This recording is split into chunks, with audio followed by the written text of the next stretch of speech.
A jury's verdict that the 48 victims of the 1981 Dublin nightclub tragedy were unjustly slain has prompted several of their relatives to demand an apology from the government.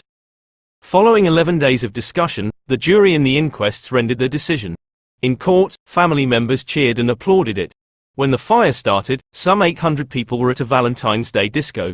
Jurors also discovered that an electrical malfunction was the reason behind it, starting in the main bar's hot press. The initial 1981 inquest determined that arson was the source of the fire's ignition, a conclusion that the victims' families never agreed with. In 2009, that decision was overturned. In 2019, the families had campaigned for years, and the then Attorney General ordered a new inquest. They had tirelessly battled against the barriers and closed doors of Ireland's political and justice systems, clinging to hope even when it seemed futile, according to Maurice Fraser, whose sister was among those who perished in the fire. Those doors were finally broken open, he remarked. Families have suffered the indescribable sorrow of losing parents, siblings, and dear friends throughout this journey, even decades later. For those decades our hearts and minds have been shattered and the mental toll has been exhausting.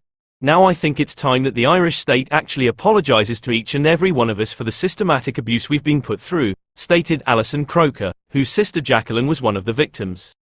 What was discovered by the Stardust inquest jury? Dublin City Coroner's Court hosted the longest-running and most expansive inquiry in the history of the Republic of Ireland. It heard testimony from 373 witnesses over its 122-day session. The building was initially observed to be on fire between 1:20 and 1:40 local time. At 1:50, the Irish police, or Gardaí, came.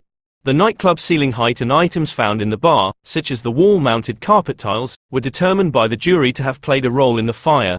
People found it more difficult to leave when there was thick, toxic smoke present, poor visibility, and little knowledge of the structure. The fire's heat, its rapid spread, the emergency lighting system's failure, and the staff's lack of readiness also contributed. The victims were hindered in their attempts to escape by emergency exits that were locked, chained, or otherwise blocked. The jury concluded that 42 fatalities occurred on the property. Recognizing the family's continued suffering, Coroner Dr. Myra Cullinane said that the inquest's existence was, in no small part due to the persistence and commitment of families over the years. It remains the defining loss of their lives, she stated. In closing, Dr. Cullinane paid tribute to the 48 young individuals who died on that fateful night. It is their lives that we've sought to vindicate by way of these inquests. Many family members used the chance to speak after the decision on Thursday, which marked the end of a decades-long fight. It had been an overwhelming day, according to Antoinette Keegan, who withstood the fire but lost her two sisters, Mary and Martina. She said, "Today is for the 48. Lisa Lawler, who lost both of her parents in the fire when she was 17 months old, expressed her delight with the outcome. Louise McDermott stated, speaking on behalf of her mother who lost 3 children in the fire, that the families had to fight for justice for 43 years. Now that we're removing the 48 from the flames, the darkness, and the smoke of the stardust, I just want to say that we're bringing you back to the sunshine and the light and the music, and you're coming back to us, to home." Irish Prime Minister Simon Harris referred to the Stardust fire as one of the darkest moments in our history after the decision was rendered. Speaking directly to the families, he stated, "You never let Ireland forget about them, and you never gave up on justice for them. They were never alone, and for that, you owe our nation a great debt.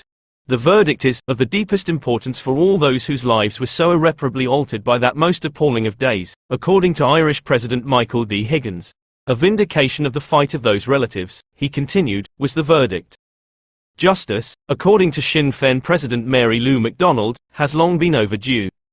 She claimed in a social media post that the decision validates what Dubliners, survivors, and victims' families have long understood.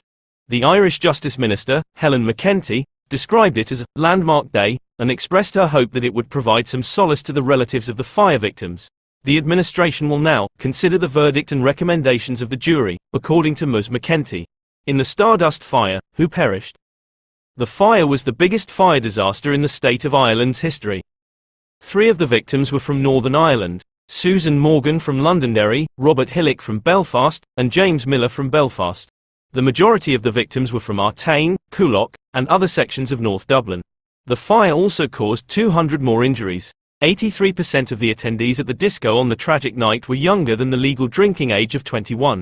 Of the 48 victims, 38 were under 21 years old, and 65 of them were 14, 15, or 16 years old, according to the inquiry.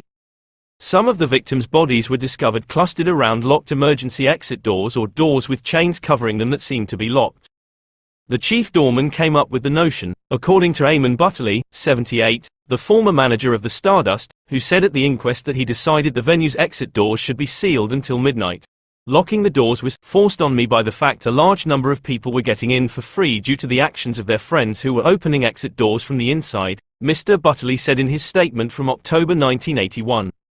Although he had informed the then tribunal that the practice of hanging chains over exit doors had been in existence for years, Mr. Butterley claimed to the Irish police in 1981 that it had only been in place for 3 weeks. Additionally, steel plates had been welded to the building's lavatory windows. In the weeks preceding the incident, several witnesses claimed to have noticed exposed electrical wiring and sparks appearing in various parts of the structure. Additionally, Mr. Butterley said at the inquest that he was unaware that the electrical system was overloaded in several portions of the bar and dance hall due to electrical wiring exceeding the recommended trunking capacity.